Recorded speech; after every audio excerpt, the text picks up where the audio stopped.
Shalom saudara-saudara terkasih dalam Tuhan, Jemaat GB Wisma KR yang hari ini sudah live di YouTube channel kita. Sebentar kita akan mengadakan ibadah online, sebelumnya kita akan berdoa. Bapa kami dalam sorga, terima kasih Tuhan buat hari ini. Kalau hari ini kami boleh ada, ini semua karena anugerah Tuhan dalam kehidupan kami. Sebentar kami akan ibadah online, kami mau mempersiapkan hati kami, pikiran kami, pendengaran kami, berikan kepada kami hati dan telinga seorang murid, hati yang mau diajar oleh kebenaran firman Tuhan. Terima kasih ya Bapa, urapi setiap kami dimanapun kami ada, di dalam nama Tuhan kami Yesus Kristus. Haleluya. Amin. Puji nama Tuhan, kita akan sama-sama masuk dalam hadirat Tuhan. Kita mau sama-sama sembah Tuhan pagi hari ini, membawa setiap hati kita yang terbaik sama Tuhan. Terima kasih Tuhan. Yuk mari sama-sama kita sembah Tuhan. Kita mau naikkan syukur kita sama Tuhan pagi hari ini. Buat setiap yang Tuhan boleh jadikan dalam hidup kita. Buat setiap kebaikan yang boleh kita terima hari demi hari. Buat setiap penyertaan Tuhan yang boleh kita alami hari demi hari. Mari sama-sama kita mau bersyukur.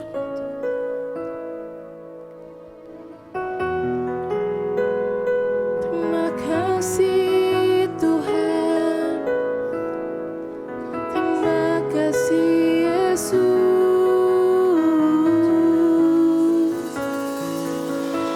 Hati kami penuh dengan pujian bagimu.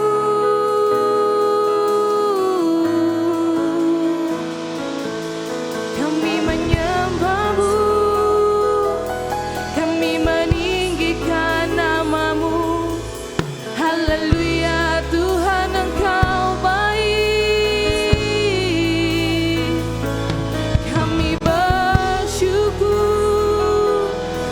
punya Allah sepertimu, punya Allah sepertimu Yesus. Haleluya Tuhan. Mari setiap kita jemaat Tuhan di rumah-rumah, mari setiap kita naikkan penyembahan kita sama Tuhan pagi hari ini. Dengan hati yang menyembah sama Tuhan, mari ucapkan terima kasih Tuhan. Terima kasih Yesus. Engkau baik Tuhan, Engkau baik, sangat baik. Roh Kudus yang hadir di setiap hati kami, di setiap hidup kami Tuhan, kami mau senangkan-Mu.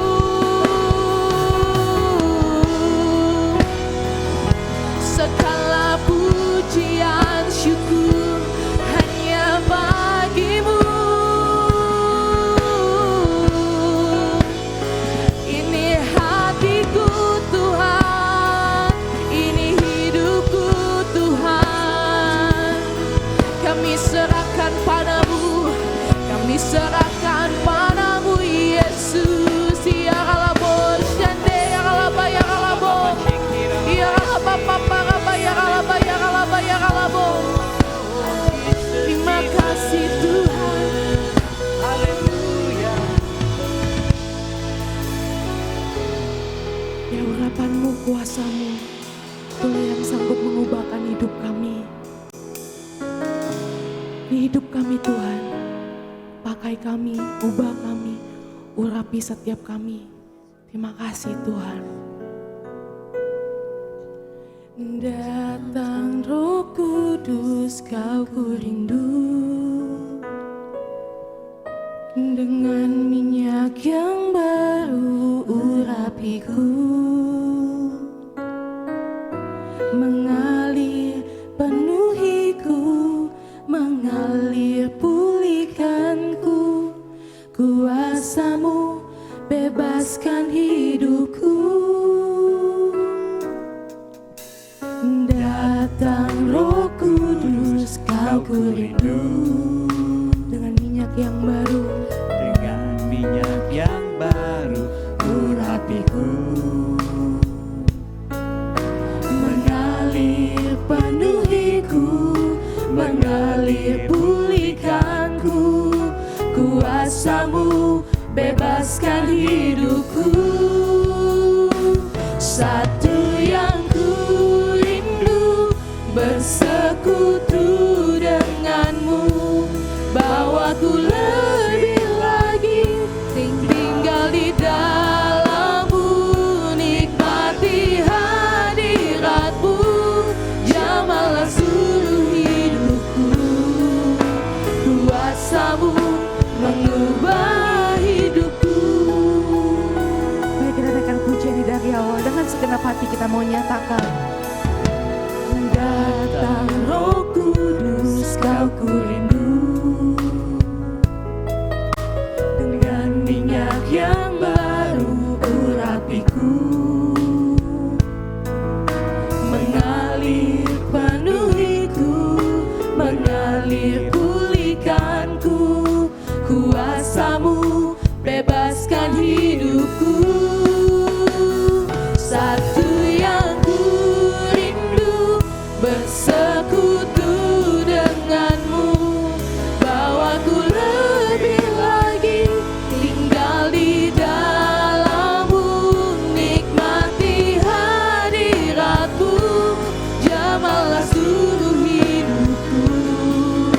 Kuasamu mengubah hidupku. Satu yang ku rindu,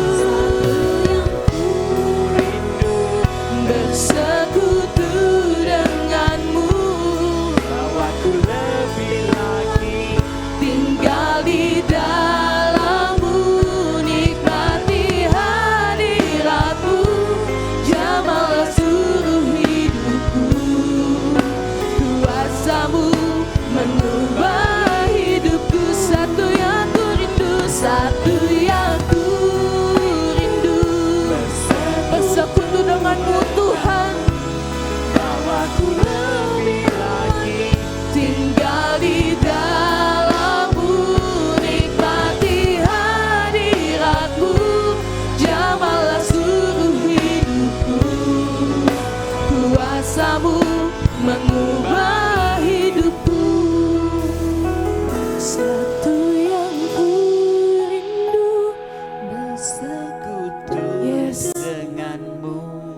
Bawaku lebih lagi tinggal di dalammu, nikmati hadiratmu, jamahlah hidup kami Tuhan. Hidupku Kuasamu mengubah hidupku. Yes, berikan sorak-sorai. Satu yang ku rindu, bersekutu denganmu. Bawa setiap kami Tuhan, nikmati jamahlah seluruh hidupku. Kuasamu mengubah hidupku. Kuasamu Tuhan, kuasamu mengubah hidupku. Kuasamu Tuhan, kuasamu ubah hidupku. Haleluya, haleluya Tuhan. Itulah kerinduan kami, terus dekat sama Engkau. Terima kasih Yesus. Biar Roh Kudus-Mu dicurahkan atas setiap kami, mengurapi setiap kami, dan kuasa-Mu lah yang telah mengubahkan kami dan membebaskan setiap kami. Hanya dalam nama Yesus kami sudah berdoa dan bersyukur. Haleluya. Amin. Haleluya. Saya yakin dan percaya anggur baru siap dicurahkan buat setiap kita umatnya. Amin. Haleluya. Kita mau bersuka cita karena Tuhan. Yuk yang di rumah boleh sambil tepuk tangan, bangkit berdiri. Yuk dengan iman. Roh Kudus tercurah di tempat ini, urapannya yang ajaib. Amin. Memulihkan umatnya. Roh Kudus tercurah bagi gerejanya, membangkitkan umat pilihannya. Mari nyatakan inilah hari, inilah harinya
atas hidup kita, amin. Haleluya. Mari Bapak dan Ibu, kita mau siapkan hati kita. Kita mau datang sekali lagi, lebih dekat lagi sama Tuhan.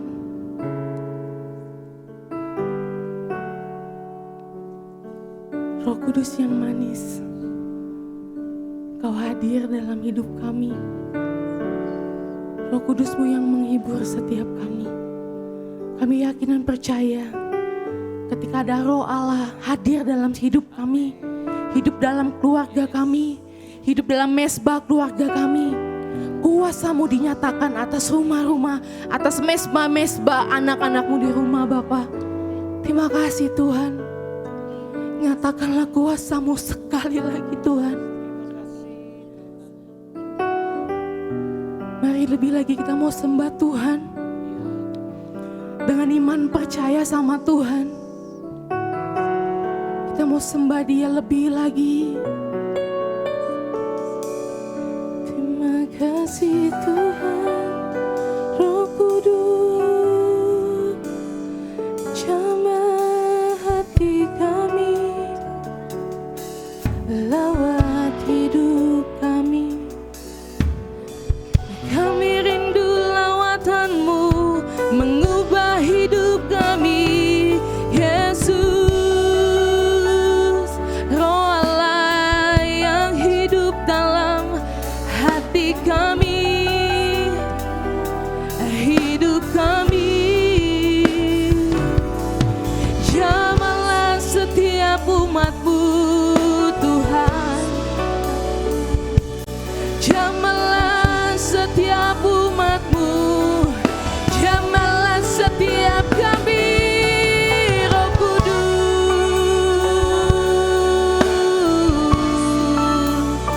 Ya kalabo, ya kalabo, shende ya kalaba papa raba ya kalabo, shende ya kalaba papa raba ya kalabo, shikiri di raba laba papa raba laba ya kalabo.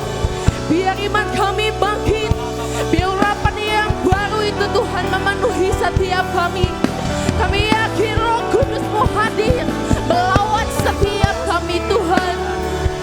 Terima kasih Roh Kudus, Roh Kudus yang lembut menjamah setiap kami, jamah dan ubahkan kami Tuhan, perbaharui setiap kami Yesus.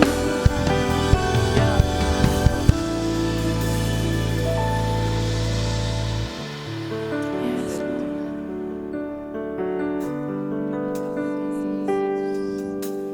Roh Kudus hadir di sini, mengalir di bait suci. Perkara ajaib pun terjadi, kuasa mujizat nyata, karena Roh Allah sedang bekerja. Roh Kudus hadir di sini, mengalir di bait suci.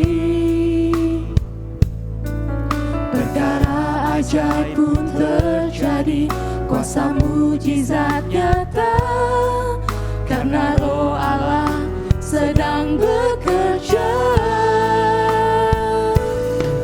Tiada yang mustahil dan tiada yang sukar bila Roh Allah turut bekerja.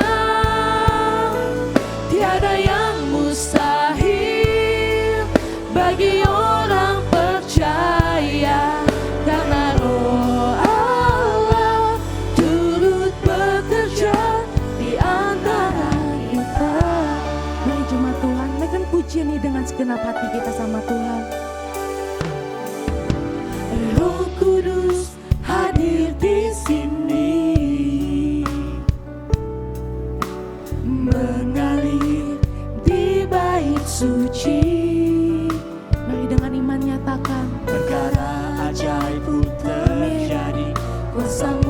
mujizat nyata, karena Roh Allah sedang bekerja. Roh Kudus hadir di sini, mengalir di bait suci. Perkara ajaib pun terjadi, kuasa mujizat nyata, karena Roh Allah sedang bekerja. Dengan iman nyatakan, tiada yang mustahil dan tiada yang sukar bila Roh Allah turut bekerja. Tiada yang mustahil bagi orang percaya, karena Roh Allah turut bekerja di antara kita. Sekali lagi, tiada yang mustahil, tiada yang mustahil dan tiada yang sukar bila Roh Allah turut bekerja. Tiada yang mustahil bagi orang yang percaya, karena Roh Allah turut bekerja di antara kita. Mari sama-sama angkat kedua tangan kita, buka hati kita dan nyatakan, tiada yang mustahil dan tiada yang sukar bila Roh Allah turut bekerja. Tiada yang mustahil bagi setiap kita yang percaya. Turut bekerja bila Roh Allah, bila Roh Allah turut bekerja, bila Roh Allah turut bekerja di antara kita. Terima kasih Tuhan, kami sudah memuji dan membesarkan nama-Mu. Biarkan Engkau yang berbicara menjamah setiap kami. Kami buka hati kami untuk menerima lawatan dari firman-Mu. Terima kasih Tuhan, kami sambut kebenaran firman-Mu dengan hati yang terbuka. Haleluya. Amin.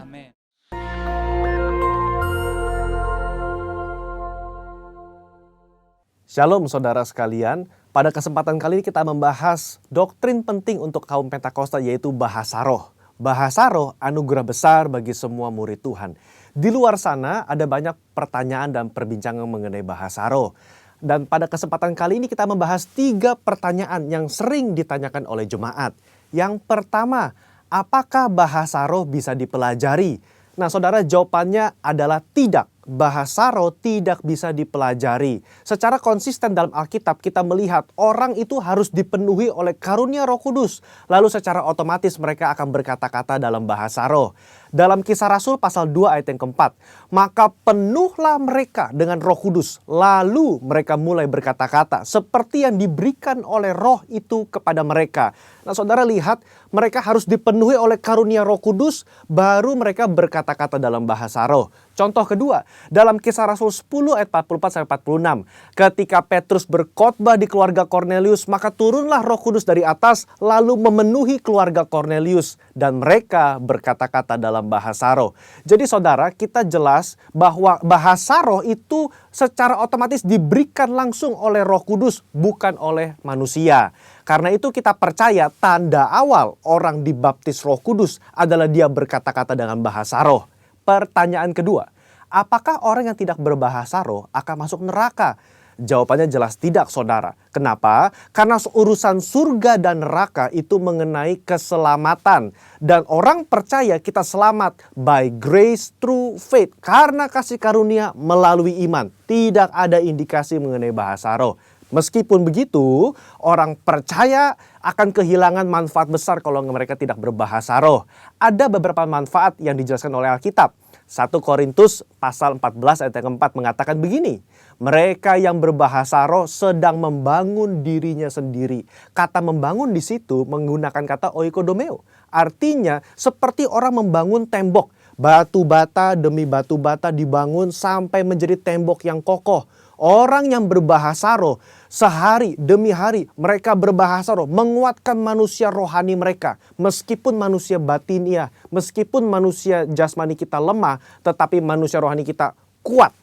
Dan manfaat kedua, Roma 8 ayat 26.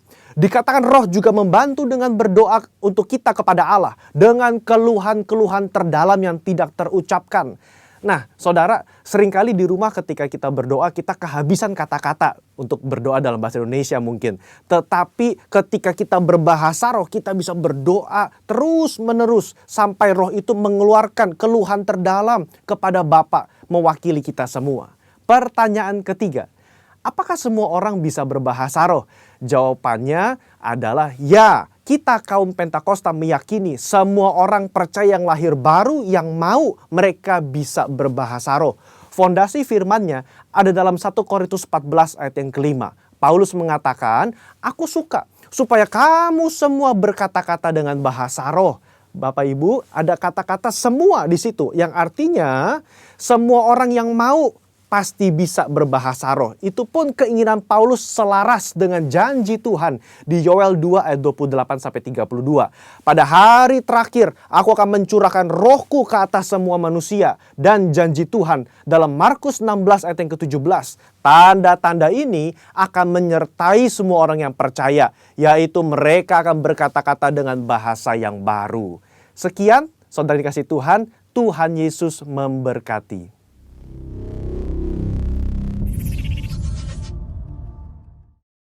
Shalom Bapak Ibu Saudara Jemaat Tuhan GBI AKR dimanapun saudara berada hari ini.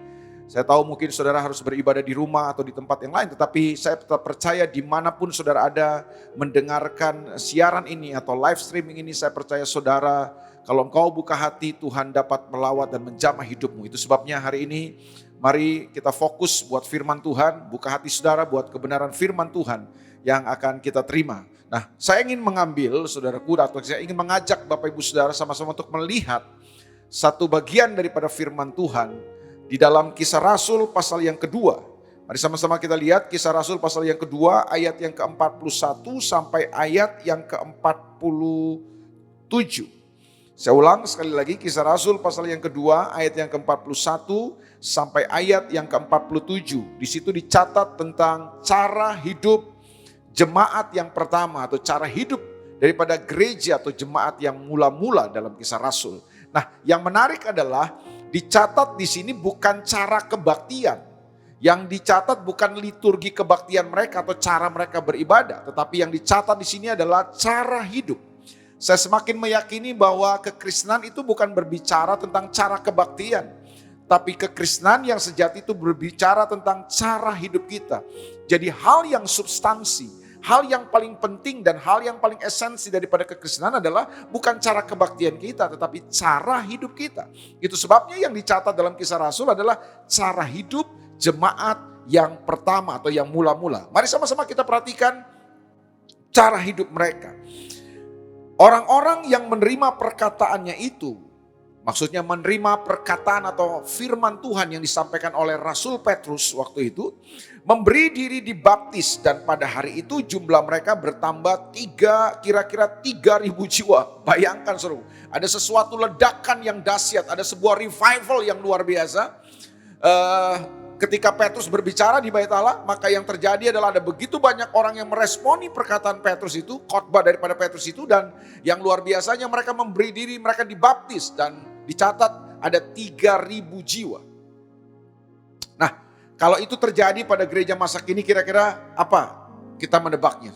Tentu kalau gereja masa kini ada 3.000 jiwa yang bertobat dan memberi diri dibaptis, kita langsung berpikir tentang bagaimana kita bisa membangun gedung yang lebih besar lagi, atau mungkin kita merombak gedung gereja kita, merenovasi gedung gereja kita, karena mungkin kita pikir sudah tidak bisa memuat lagi karena ada tambahan 3.000 jiwa baru.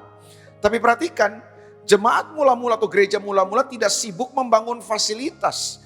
Gereja mula-mula tidak sibuk membangun gedung. Apa yang mereka lakukan? Ini yang dicatat oleh Alkitab. Ayat 42, mereka bertekun dalam pengajaran rasul-rasul dan dalam persekutuan. Dan mereka selalu berkumpul untuk memecahkan roti dan berdoa. Jadi saudara, mereka tidak sibuk untuk membangun gedung, mereka tidak sibuk untuk membangun fasilitas. Jadi mereka tidak sibuk membangun sebuah acara yang bagus. Tapi mereka, Alkitab berkata, bertekun dalam pengajaran rasul-rasul dan dalam persekutuan. Inilah cara hidup mereka, itu yang membuat mereka akhirnya kuat. Itu yang membuat mereka terus bertumbuh. Jadi 3.000 jiwa yang bertobat itu tidak langsung hilang, tidak menjadi murtad atau jadi Kristen biasa-biasa. Justru mereka bertumbuh dengan luar biasa karena mereka bertekun dalam pengajaran. Mereka dimuridkan, mereka ada di dalam komunitas pemuritan, mereka diajar tentang pengajaran firman Tuhan dan mereka bertumbuh di sana. Mereka hidup dalam sebuah persekutuan, dalam sebuah hubungan yang luar biasa. Nah, ini yang dilakukan oleh gereja mula-mula. Ayat yang ke-43. Maka ketakutanlah mereka semua, sedang rasul-rasul itu mengadakan banyak mujizat dan tanda. Hamba-hamba Tuhan, rasul-rasul pada waktu itu membuat mujizat, orang sakit disembuhkan, orang yang terikat dilepaskan, dan lain sebagainya. Terjadi sebuah revival, kebangunan rohani yang dahsyat pada masa itu. Ayat yang ke-44. Dan semua orang yang telah menjadi percaya tetap bersatu. Wow, mereka bisa dengan mudah untuk bersatu. Sementara hari ini gereja kita seringkali terkotak-kotak, kekristenan seringkali terpecah-pecah, terkotak-kotak dengan denominasi dan lain sebagainya. Tapi gereja mula-mula mereka bisa bersatu. Dan segala kepunyaan mereka adalah kepunyaan bersama. Luar biasa. Mereka tidak menganggap bahwa ini milik mereka sendiri. Mereka bisa berbagi dengan sesamanya. Ayat 45 perhatikan. Dan selalu ada dari mereka yang menjual harta miliknya, lalu membagi-bagikannya kepada semua orang sesuai dengan keperluan masing-masing. Dari sejak awal ketika mereka bertobat, mereka dimuridkan. Mereka telah mengalahkan roh ketamakan yang bisa menguasai hidup kita. Roh cinta akan uang, cinta harta, mereka sudah patahkan dari sejak awal. Itu sebabnya mereka dengan mudah, dengan sukacita mereka berbagi satu dengan yang lain. Ini luar biasa sekali. Ada sekelompok orang Yahudi. Orang Yahudi itu terkenal pelit, Bapak Ibu Saudara. Tapi tiba-tiba ada sekelompok orang Yahudi yang punya cara hidup yang berbeda. Ayat yang ke-46. Dengan bertekun dan dengan sehati mereka berkumpul tiap-tiap hari dalam bait Allah. Tentu di bait Allah ini bukan mereka kebaktian, karena bait Allah pada zaman itu adalah pusat penyembahan daripada orang Israel atau orang Yahudi. Kalau mereka berkumpul di bait Allah tentu karena disitulah pusat keramaian orang pada zaman itu. Dan mereka berkumpul di bait Allah buat apa? Bukan buat kebaktian. Mereka berkumpul untuk bersaksi, menangkan jiwa, menjangkau orang-orang di sana. Seperti yang dilakukan oleh Petrus. Petrus datang ke bait Allah lalu dia menyampaikan apa yang sesungguhnya, bahwa Mesias, Yesus itu adalah Mesias. Bahwa Yesus yang kalian salibkan itu adalah sesungguhnya Mesias. Nah, itu yang mereka lakukan. Mereka menjangkau jiwa karena bait Allah merupakan pusat keramaian orang pada zaman itu. Mereka memecahkan roti di rumah masing-masing secara bergilir dan makan bersama-sama dengan gembira dan dengan tulus hati. Mereka hidup dalam sebuah hubungan yang luar biasa. Mereka menjadi sebuah keluarga. Mereka saling berbagi. Dengan tulus mereka lakukan itu dan gembira. Sebuah cara hidup yang sangat luar biasa yang membuat mereka sangat berbeda. Orang-orang akhirnya terkejut melihat cara hidup mereka. Ayat 47, sambil memuji Allah dan mereka disukai semua orang. Mereka disukai semua orang. Orang-orang melihat cara hidup mereka. Orang-orang begitu tertarik. Masyarakat di sekitar kemudian mulai menemukan ada sesuatu yang berbeda. Dan yang berbeda itu menarik, mengagumkan buat mereka. Kenapa mereka disukai? Mereka disukai karena mereka punya sebuah cara hidup yang mereka pertontonkan begitu luar biasa. Dan tiap-tiap hari Tuhan menambah jumlah mereka dengan orang yang diselamatkan. Ada jiwa-jiwa yang terus dimenangkan dan dibawa kepada Tuhan. Tuhan menambahkan katanya. Jadi waktu mereka menghidupi sebuah cara hidup yang luar biasa, yang amazing itu, yang mengagumkan itu, mereka mempertontonkan sebuah cara hidup yang tidak biasa, yang berbeda dengan orang kebanyakan. Tuhan menambahkan jumlah mereka. Mereka disukai oleh banyak orang. Iman mereka kepada Yesus ditentang oleh mereka, oleh masyarakat Yahudi pada zaman itu. Tapi cara hidup mereka disukai. Ini yang penting. Nah, dari semua cara hidup yang kita sudah baca dan bahas ini, pertanyaan pentingnya gini, kenapa mereka bisa mempertontonkan atau mereka bisa menghidupi sebuah gaya hidup yang berbeda? Orang Yahudi tadinya pelit, lalu tiba-tiba ketika mereka percaya Yesus, lalu ketika mereka bertobat, mereka diajar, dimuridkan, lalu kemudian tiba-tiba mereka bisa menjadi sebuah orang yang murah hati, seorang yang murah hati, yang mudah berbagi dan lain sebagainya. Kenapa mereka berubah? Mereka bisa menjalani sebuah cara hidup yang seperti ini. Kenapa mereka mengalami revival? Mereka mengalami kebangunan rohani yang luar biasa. Rohani mereka berkobar. Mengapa hal ini terjadi? Kenapa ada sebuah cara hidup yang mengagumkan yang seperti ini yang dipertontonkan oleh mereka? Saya percaya ini tidak terjadi secara kebetulan. Ini tidak pernah terjadi biasa aja. Ada satu peristiwa ternyata yang telah mengawali mengapa sampai kemudian mereka bisa menjadi orang-orang yang mempertontonkan sebuah cara hidup yang berbeda. Apa peristiwa yang telah mengawalinya? Kalau kita coba naik ke atas, masih di Kisah Rasul pasal yang kedua. Coba saudara kita naik ke atas. Sebenarnya ada sebuah peristiwa yang mengawalinya. Sampai kemudian akhirnya ketika peristiwa ini terjadi, cara hidup mereka bisa berubah. Cara hidup mereka berganti. Nah, peristiwa apakah itu? Mari sama-sama kita perhatikan. Kisah Rasul pasal 2 ayat yang pertama. Kita naik ke atas. Ada peristiwa ini sebenarnya yang terjadi. Ayat yang pertama. Jadi ketika Yesus naik ke sorga, Yesus berkata kepada murid-muridnya, kamu jangan kemana-mana, tetap tinggal di Yerusalem. Jangan tinggalkan Yerusalem karena saatnya nanti Tuhan atau Bapa akan mengutus Roh Kudus kepada kamu. Itu sebabnya ayat yang pertama berkata begini, ketika tiba hari Pentakosta. Saya ulang, ketika tiba hari Pentakosta. Hari Pentakosta adalah salah satu hari besar, hari raya besar buat orang Israel, orang Yahudi. Dalam perjanjian lama itu terus dilakukan oleh mereka sampai di zaman perjanjian baru ini. Semua orang percaya berkumpul di satu tempat. Jadi pada hari Pentakosta, orang-orang percaya murid-murid Tuhan Yesus kemudian mereka berkumpul di satu tempat.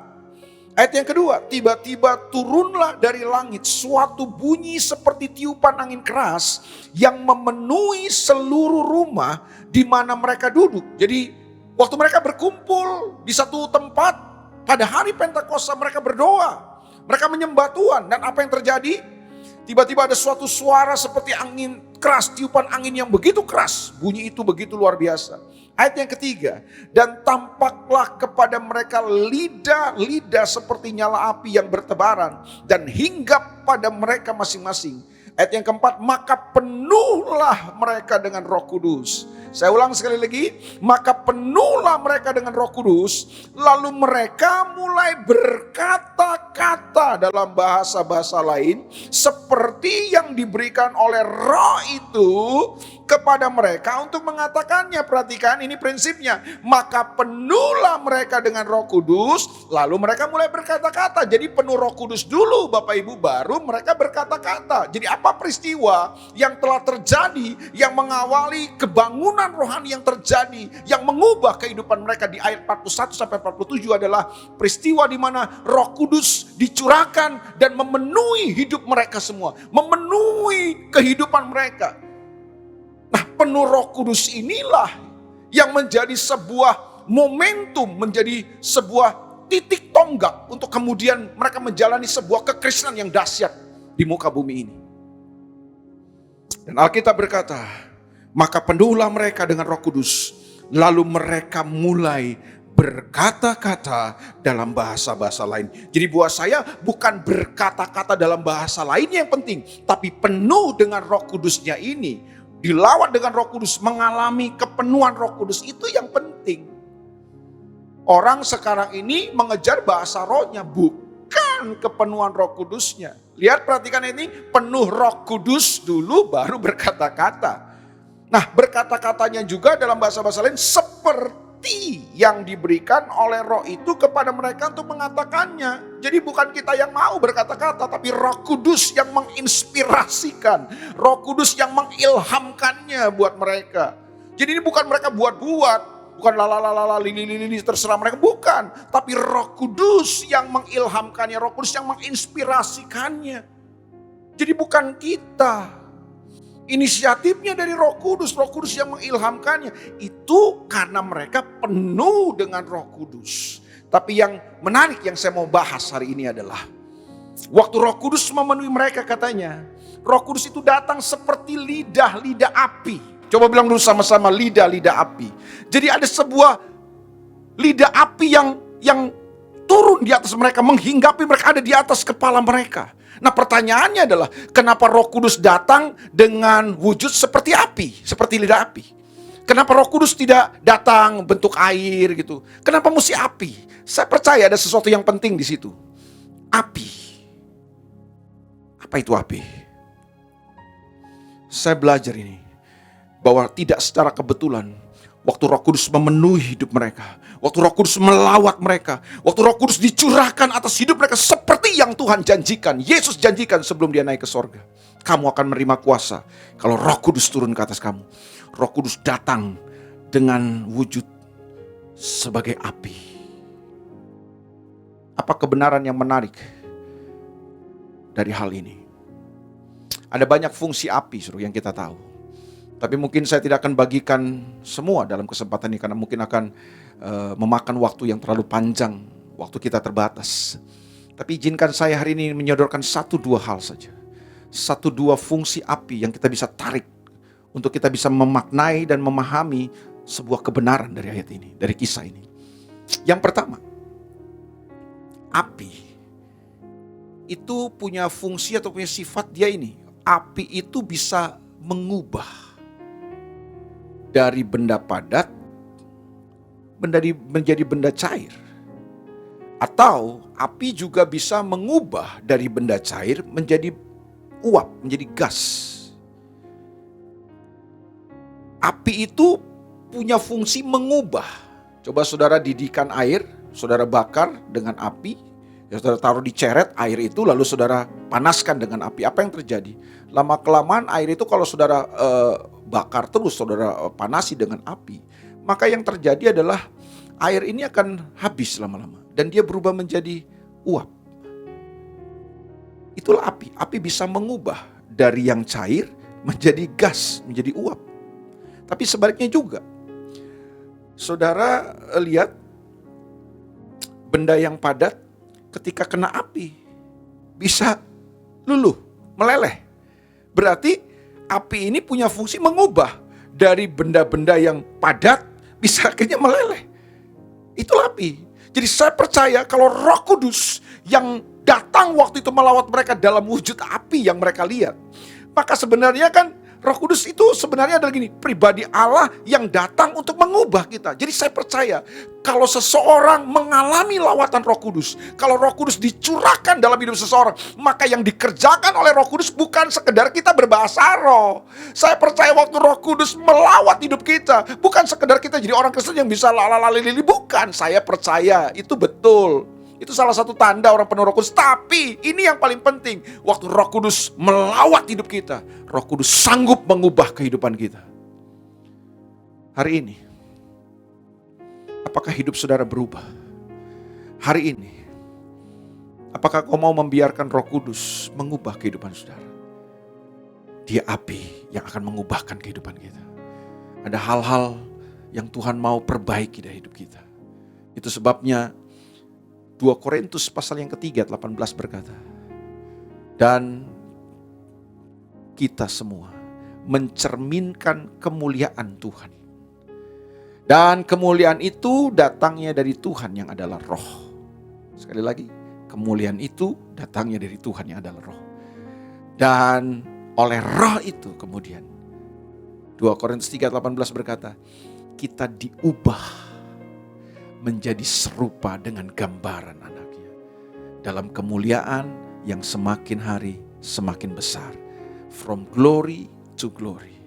Karena Tuhan mau membawa kita menjadi serupa dan segambar dengan dia. Itulah tujuan inti kekristenan. Itulah tujuan penebusan. Supaya saudara dan saya bisa kembali menjadi sempurna sama seperti Yesus Kristus. Kita punya kualitas karakter, sifat hidup, cara berpikir, cara kita merasa. Semua kita jalani serupa dan segambar. Dan bukankah itu tujuan inti dari kekristenan kita? Nah, untuk sampai ke sana, Tuhan mengutus Roh Kudusnya. Tuhan mencurahkan Roh Kudusnya. Dan Roh Kudus itu berdiam dalam kita, memenuhi hidup kita, supaya kemudian lewat Roh Kudusnya itu dia mengubahkan hidup saudara. Lewat apapun yang kita alami hari ini, situasi demi situasi, keadaan demi keadaan, musim demi musim, saya percaya semua itu merupakan sebuah proses yang Tuhan ingin kita jalani. Dan percaya dalam semua musim, dalam semua situasi keadaan yang saudara dan saya alami, apapun itu, Roh Kudus mau mengubah kehidupan kita. Dia bukan sekedar mau memberi kita bahasa roh, tapi Roh Kudus ingin mengubah kehidupan kita. Yang kedua, fungsi daripada api itu adalah apa? Saudara tahu, para pengrajin emas atau perak atau logam-logam mulia mengerti. Ketika para pengrajin emas dan logam mulia ini ingin mendapatkan sebuah emas yang murni, maka emas ini akan dimasukkan ke dalam perapian. Dan dengan api itu dia membakar emas ini. Dan saudara tahu nggak, emas ini akan meleleh. Dan waktu emas ini meleleh, maka dia akan menyingkirkan, dia akan memisahkan mana yang unsur bukan emas. Kalau ada unsur kuningan, unsur tembaga di situ, maka itu akan gampang terpisah. Jadi api, jadi waktu emas itu dimasukkan ke dalam api, api ini akan memurnikan dan memisahkan mana yang bukan unsur emas, mana yang emas. Sehingga akhirnya pengrajin itu bisa mendapatkan sebuah emas yang murni atau logam mulia yang murni, yang tidak bercampur dengan unsur yang lain. Jadi emas yang murni itu didapatkan lewat dapur api, lewat perapian. Hari ini, kalau Roh Kudus melawat hidup kita, Roh Kudus dicurahkan atas hidup kita, dia bukan sekedar ingin memberi kita bahasa roh, tapi Roh Kudus ingin memurnikan kehidupan kita. Mungkin selama ini kita melayani dengan motivasi yang gak benar. Kita melayani cuma ingin dilihat orang. Mungkin kita melayani cuma ingin cari panggung. Atau mungkin kita datang kebaktian, kita beribadah dengan motivasi yang lain, motivasi yang salah. Kita datang cuma ingin cari berkat, cari mujizat, mungkin ketemu orang, cari pacar dan lain sebagainya. Tapi waktu Roh Kudus melawat hidupmu, Roh Kudus dicurahkan, Roh Kudus memenuhi hidupmu, percayalah, Roh Kudus yang adalah api itu akan memurnikan semua motivasi yang salah. Hari ini saya tidak tahu situasi saudara, pelayanan saudara, kekristenan saudara. Tapi percayalah, Roh Kudus dicurahkan dan dia akan memenuhi hidup kita. Dan kalau dia memenuhi hidup kita, dia akan murnikan kita. Kadang-kadang gak enak, kadang-kadang mungkin menyakitkan, tapi percayalah, itulah yang Roh Kudus mau kerjakan. Supaya kemudian gini, kita semakin hari semakin dibawa untuk menjadi anak-anak Tuhan yang murni. Kekristenan yang murni, pelayanan kita murni, pengirian kita kepada Tuhan murni, pemberian kita jadi pemberian yang murni, pemberian yang berkualitas, pelayanan yang berkualitas, bukan pelayanan yang bercampur. Hari ini, biarkan Roh Kudus memurnikan hidup saudara. Saya percaya, kalau Roh Kudus turun atas kita, dia akan mengerjakan pemurnian ini. Dan lewat situasi-situasi ini, sadarkah saudara, Tuhan lewat Roh Kudusnya sedang mau memurnikan, menyucikan semua bagian. Supaya kemudian gini, yang bukan berasal dari Tuhan, yang tidak berkenan kepada Tuhan, mulai tersingkir dari hidup kita. Supaya kemudian yang tersisa dalam hidup kita adalah semua yang berasal dari Tuhan. Yang ada di dalam kita, semua adalah produknya Tuhan. Itu sebabnya hari ini saudaraku, izinkan Roh Kudus melawat saudara. Dan yang terakhir, yang ketiga, kalau Roh Kudus melawat hidup kita, kalau Roh Kudus itu dicurahkan buat hidup kita, memenuhi hidup kita, Roh Kudus seperti api katanya. Api itu memberi panas, memberi gairah, memberi kehangatan. Saya percaya saudara akan jadi orang-orang Kristen yang bergairah, yang selalu roh saudara panas, menyala-nyala buat Tuhan. Saudara akan jadi anak Tuhan yang melempem, anak Tuhan yang dingin, yang cool, yang frigid.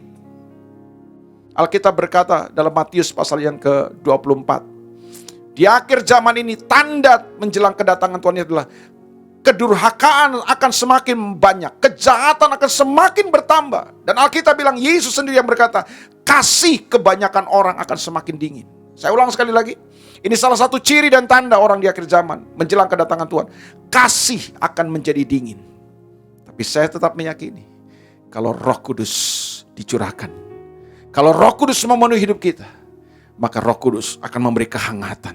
Sehingga kita akan jadi orang-orang yang tetap bergairah, buat Tuhan. Kita akan jadi orang-orang yang terus bergairah untuk melayani Tuhan. Kita akan jadi orang yang terus bergairah untuk menebar kebaikan. Kita akan jadi orang-orang yang terus bergairah untuk melakukan sesuatu buat kerajaan Allah. Kita akan jadi orang-orang yang terus bergairah untuk mengasihi Tuhan dan sesama kita. Hari ini, apakah gairah saudara mulai menurun? Kasih saudara mulai dingin.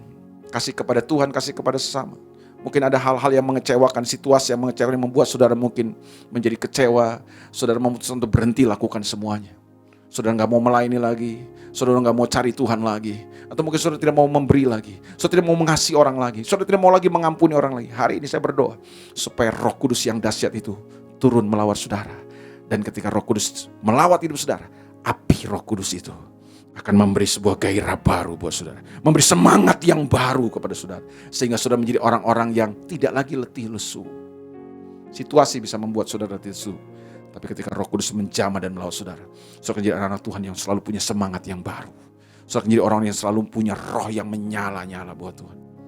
Alkitab berkata, janganlah kerajinanmu menjadi kendor, tapi biarlah rohmu terus menyala-nyala. Saya berdoa supaya Roh Kudus terus melawat saudara. Roh Kudus terus memenuhi hidup saudara. Dan apinya itu terus membakar kita. Sehingga kita terus bergairah buat Tuhan. Bergairah untuk menuntaskan kehendak Tuhan.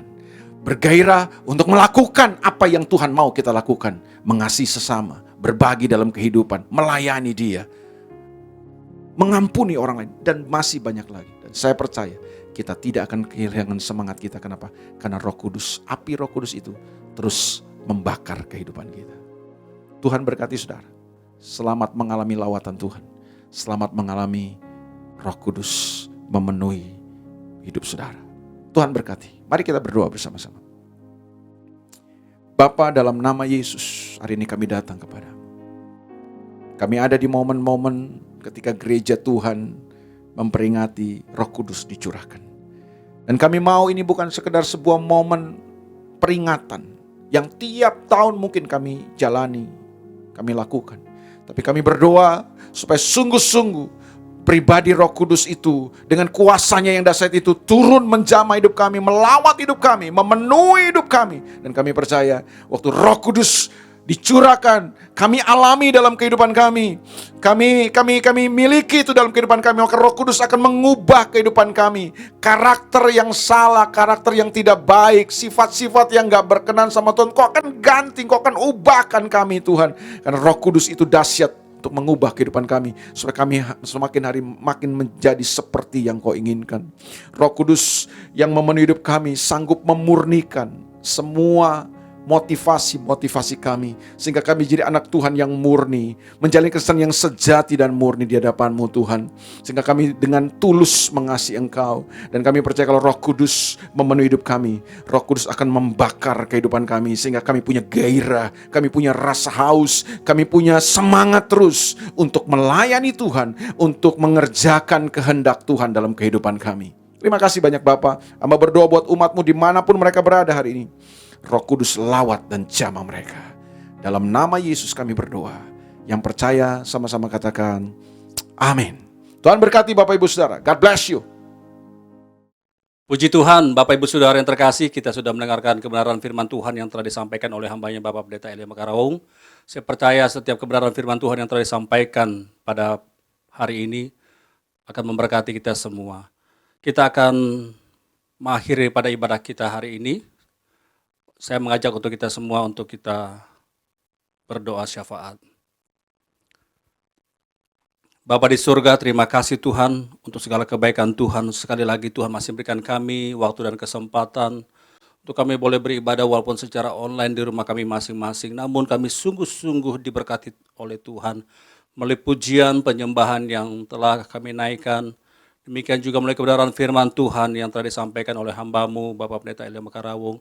Kami sungguh-sungguh diberkati Tuhan, diingatkan akan janji setia Tuhan melalui pribadi yang Tuhan telah berikan bagi kami, penolong yaitu Allah Roh Kudus yang Tuhan berikan bagi setiap kami untuk memimpin kami, yang menuntun dan akan memberikan penghiburan bagi setiap kami Tuhan dalam hari-hari yang kami jalani. Terima kasih Tuhan untuk Roh Kudus yang manis yang Tuhan berikan bagi kami.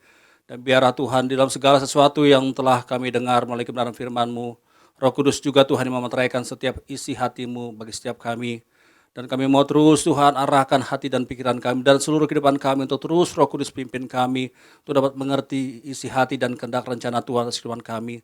Terlebih Tuhan di masa pandemi COVID-19 ini Tuhan yang kami tidak tahu kapan ini akan selesai. Tapi kami percaya Tuhan oleh kehendak dan rencana kuasa pertolongan Tuhan saja. Segala sesuatunya Tuhan akan Tuhan halau.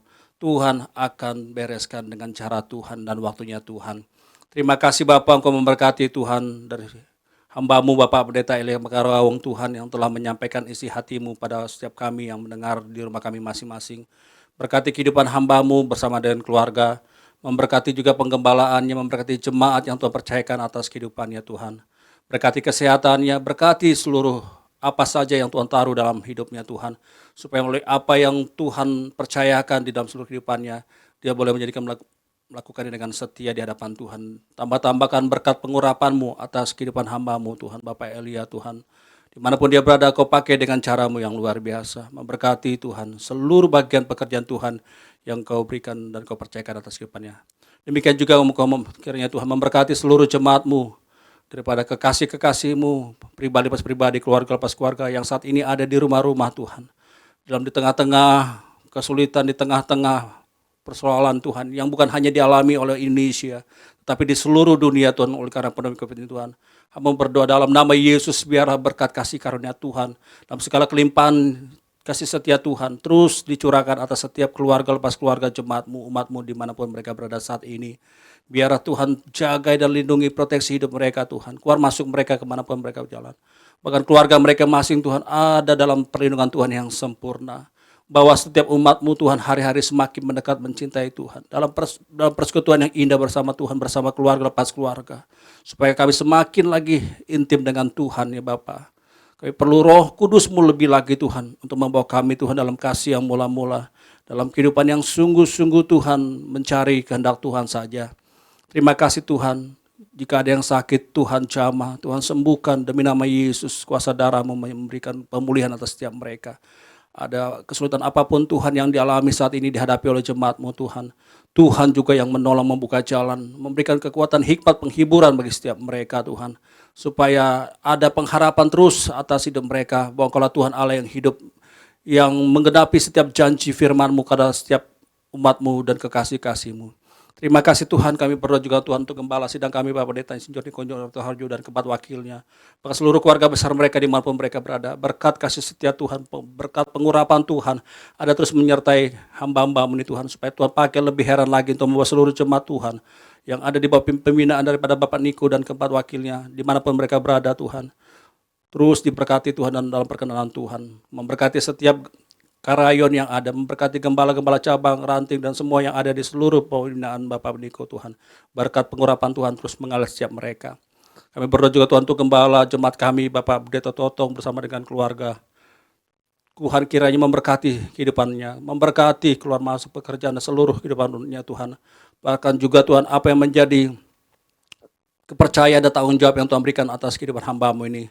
Berikan dia kemampuan, kekuatan, hikmat dari Tuhan, pengurapan yang datang dari Tuhan untuk dia dimampukan, untuk melihat apa yang Tuhan inginkan untuk membawa gereja-Mu, umat-Mu Tuhan, yang Kau percayakan atas kehidupan hamba-Mu Pak Pendeta Totong Tuhan, supaya setiap umat-Mu, jemaat-Mu menjadi hidup yang berkenan dan layak di hadapan Tuhan. Terima kasih Bapak, terima kasih kami berdoa untuk bangsa negara kami Tuhan, kami mengangkat tangan kami Tuhan, hadapan Tuhan.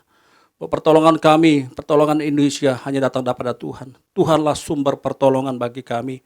Tuhanlah sumber pertolongan bagi bangsa ini. Biar Tuhan memulihkan bangsa ini Tuhan dari setiap kondisi situasi yang begitu sulit Tuhan yang dihadapi oleh setiap orang Tuhan.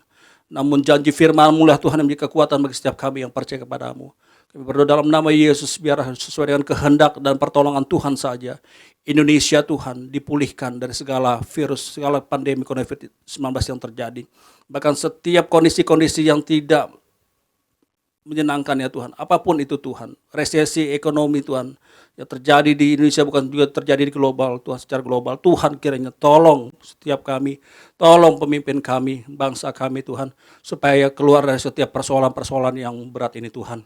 Dan biar nama Tuhan dipermuliakan atasnya. Setiap lutut boleh bertelut, setiap lidah mengaku bahwa Engkau Yesus Kristus Tuhan, Juru Selamat bagi Indonesia, penuaian terjadi Tuhan atas bangsa ini.